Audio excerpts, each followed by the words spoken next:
A guy asked me about 2 months ago, he said, E.T., if there's one mistake you've made, what's that one mistake you made? I said, I'm gonna be honest with you. My values are not in alignment with my dreams.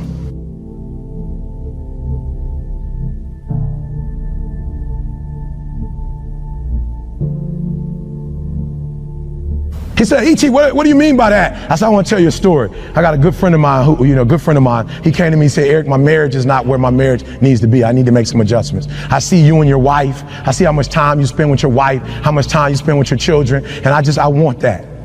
You buy your wife roses regularly. You're always taking her out to eat. Like, I'm watching you. You spoil her. E.T., what can I do? And so I told him what to do. And guess what he started doing, God? He started doing the exact same thing I started doing. And he said, Eric, it's not working. Like, I'm doing exactly what you're doing, but it's not working. He said, why isn't it working? I said, you know why it's not working? Because your values and your dream, you say you want a better marriage.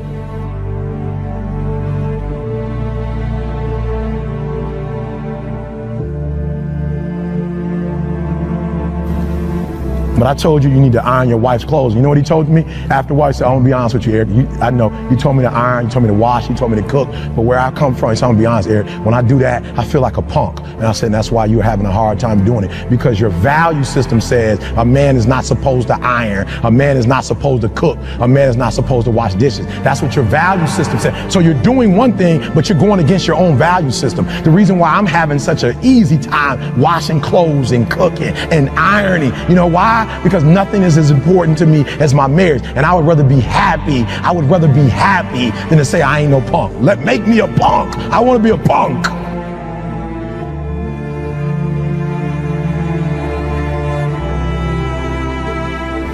You got the same operating system you had since 1995. You don't think any different. You don't speak any different. You're the exact same person you were in 2010.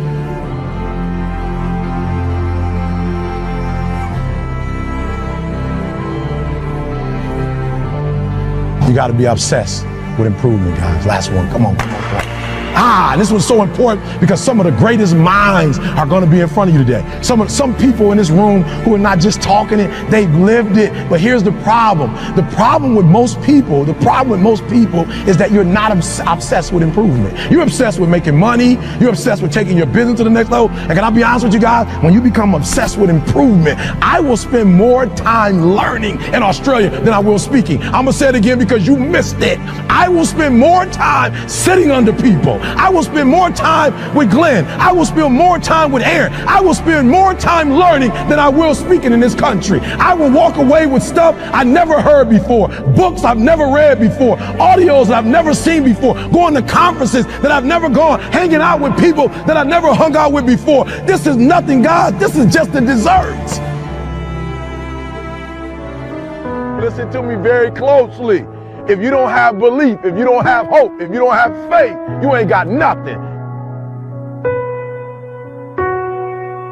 The first level to success in the classroom, the first level to success in school, the first level to success in sports, the first level to success in life. Listen to me, the very first level is you seeing it.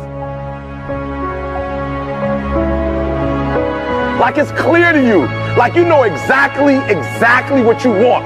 You know exactly when you want it. Listen to me, you know exactly what it tastes like. You know what it looks like. You know what it smells like.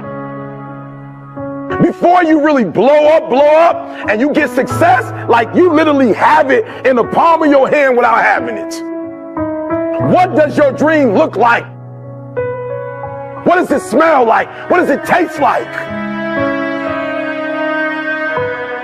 Who gave me $5,000 when I was at Michigan State doing my program? I didn't have no budget, but I didn't need a budget. I had a dream.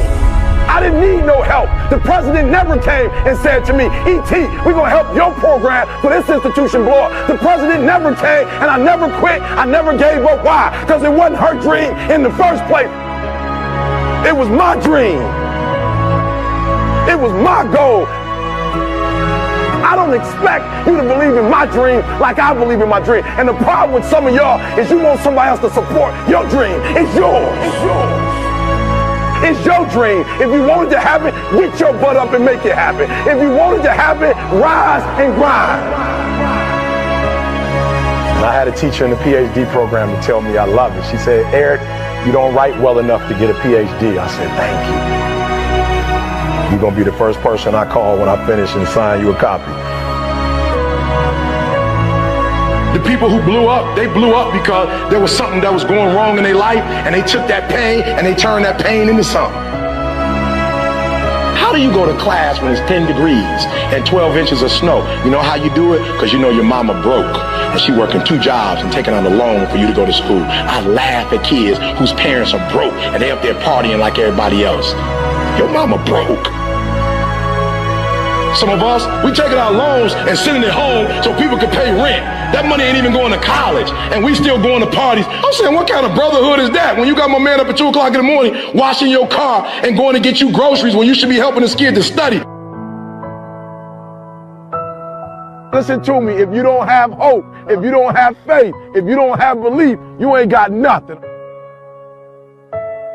I want my son to have a better life than I had. I don't want my son begging like I had to beg. I don't want my son to ever think he got to sell dope or he got to steal from the mall.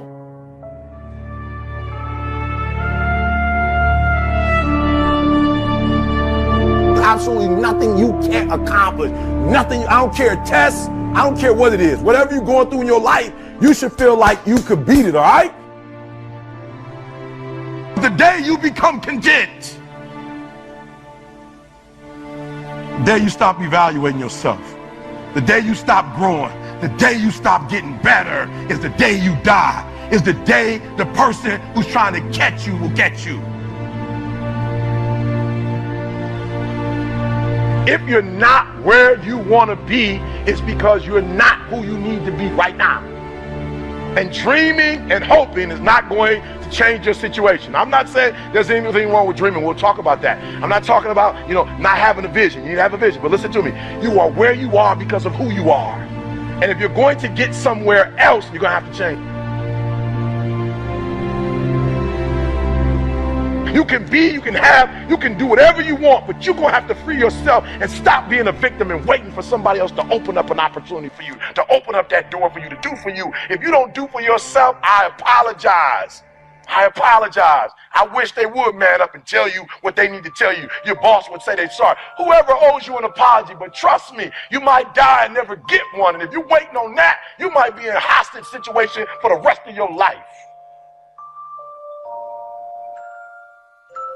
Your dream will not become a reality until you shift from not important to somewhat important to very important to an emergency.